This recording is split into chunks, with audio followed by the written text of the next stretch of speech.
welcome back to the Halloween Hotel, and in this installment we're going to go over how I constructed the pirate ship that is going to go on top of our roof for this Halloween. First thing I want to do is just go over some of the basic parts and necessities that we're going to need for this build. And we'll start out with screws. As you can see, I have some construction screws here and some drywall screws. I have the drill along with the bits. In the back left corner I have some great stuff, some wood glue, various paints such as just the cheap spray paint and oops paint you get from Home Depot. On the right side I have a box cutter, a wire cutter, and some washers, and those washers get used to secure the paneling to the actual wood. And then that spray bottle is just watered down paint that we'll use later. And this next picture is going to be the actual construction of the stern of the ship, and I just simply used 2x3s and a 1x4 on the side there, and I made it approximately 7 foot tall and 6 foot wide, maybe a little longer. And you can see right here the general size of it, because this is a 4x8 sheet of foam. And what I did was I just tacked it on there with those screws and the washers, and then I foam cut everything out. In this next picture you'll see a better close-up of the washers and how they work. And I would highly advise to use washers like this because it keeps everything in place, it keeps it sturdy, and it's not liable to have your foam break off or fly away. And in that picture I'm also caulking the seams. This is the general construction of the stern after I was done with it. You can see it's pretty tall, and it's only about 6 foot wide. My roof is about 15 feet wide, so I have to be careful with the room that I have. In the next picture I had taken a foam cutter and I cut out the first porthole for the stern. And this is just me showing how I did it. The foam cutter I got off Amazon for like $21. It works really well and pretty easy to cut out. And in this picture you can see with it cut out. And in future pictures you'll see that I had actually used a pool noodle to put around the edge.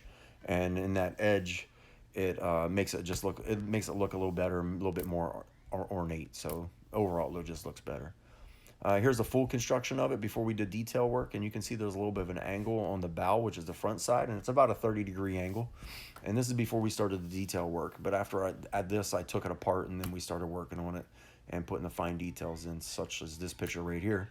I took a chalk line and I chalk lined every 6 inches, and then I just followed that chalk line, and that depicted the actual planks and the width of the planks for the ship.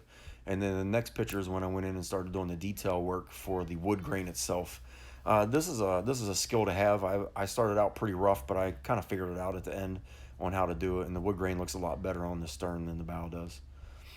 And in the next picture you're going to see a little bit of the detail after I spray painted it black. And I wanted to use spray paint because that spray paint will eat the foam just a wee little bit, and it makes it a little bit more rustic looking and gives it a little bit more texture. So that's why I spray painted afterwards.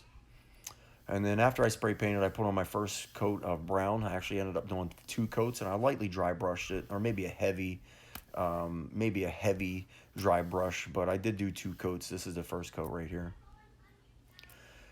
This is the stern, and this is with the pool noodle in there around the hatch, the porthole, and this is after I spray painted it black, and right before we started doing more detail work on that as well. The next thing I did was I took a bunch of scrap wood I had laying around, and I wanted to make some kind of railing for the ship itself. And so what I did was I took these and I did some measuring, and I ended up just using some drywall screws, and we pieced everything together. And this is a 1x4 right here, so I sandwiched these little pieces into 2 1x4s, and then once I did that I mounted it onto the ship itself, and then I spray painted it black. Again, you can see here they're just held in 1 screw on the top, 1 screw on the bottom. Pretty basic, just a little bit of simple math, and it was pretty easy to do.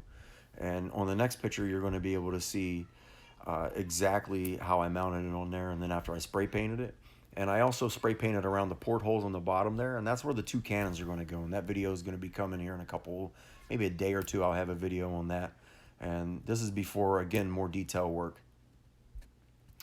This is the stern right here, and again, that paint came out really well. That's with 2 coats of brown. We got the porthole there, and again, this is before all the detail work too, but the wood grain is in there.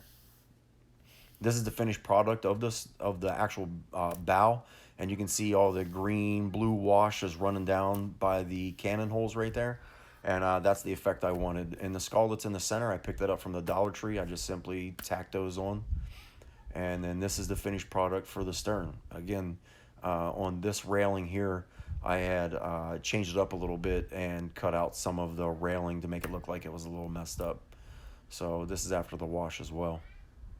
So if you like what you see, if you like this type of build, I'm going to do a full fast forward build at the end on how we're going to mount it on the roof.